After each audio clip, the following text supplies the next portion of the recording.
हा तर आता एक तर मनोहर पर्रीकर म्हटलं की एक तर माणसाला माणुसकी शिकवणारा माणसामधला माणूस म्हणून आम्ही त्यांच्याकडे पाहत होतो. अत्यंत सुस्वभावी अशा पद्धतीने त्यांचं व्यक्तिमत्व होतं.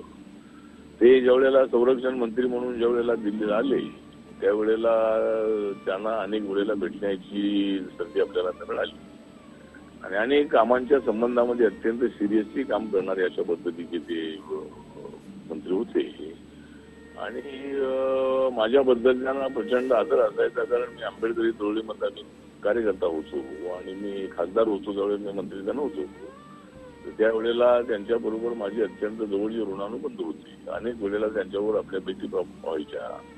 त्याच्या अगोदर ते गोव्याचे मुख्यमंत्री असताना सुद्धा त्यांची आणि माझी चांगली ओळख होती आणि गोव्याच्या राजकारणामध्ये अत्यंत जबरदस्त अशा पद्धतीचा ठसा उमटवणारे, समाज आणि राजकारण यांना एकत्रित आणणारे अशा पद्धतीचे ते अत्यंत चांगले अशा पद्धतीचे स्वभावाचे ते नेते होते.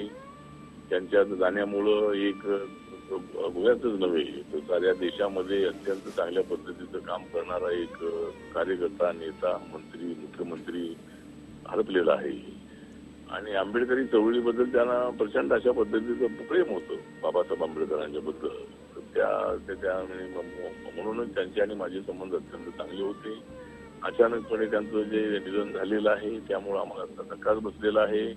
मी त्यांना नरेंद्र मोदी सरकारमधला सामाजिक न्याय आणि अधिकारी मंत्रालयाचा राज्यमंत्री म्हणून, त्याचबरोबर रिपब्लिकन पार्टी ऑफ इंडियाचा अध्यक्ष म्हणून आणि आंबेडकरी जनतेच्या वतीनं मी त्यांना पूर्ण आदरांजली अर्पण करतो. आणि त्यांच्यासारखा माणूस होणे नाही आणि त्यांच्या आठवणी आमच्या मनामध्ये कायमच्या राहतील आणि म्हणून मी त्यांना विनम्र अभिवादन करतो, त्यांना भावपूर्ण आदरांजली अर्पण करतो. जय भीम, जय भारत, जय गोवा. धन्यवाद आठवलेजी आमच्याशी बोलल्याबद्दल. मुरली मनोहर जोशी आपली प्रतिक्रिया देत आहेत, थेट जाऊया. हा व्हिडिओ तुम्हाला आवडला असेल तर असे आणखी व्हिडिओ पाहण्यासाठी TV9चं YouTube चॅनल सबस्क्राईब करा, बेल बटण दाबा. ताज्या घडामोडींसाठी लॉग ऑन करा tv9marathi.com.